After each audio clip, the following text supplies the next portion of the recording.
சபரிமலைக்கு கல்லும் முள்ளும் காலுக்கு மெத்தை சுவாமியே ஐயப்போ ஐயப்போ சுவாமியே.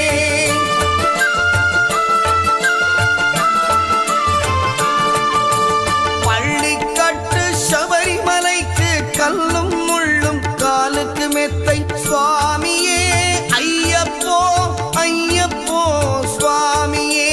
நெய் அபிஷேகம் சுவாமிக்கே, கற்பூர தீபம் சுவாமிக்கே, ஐயப்பன்மார்களும் கூறிக்கொண்டு ஐயனை நாடி சென்றிடுவார், சபரிமலைக்கு சென்றிடுவார் சுவாமியே.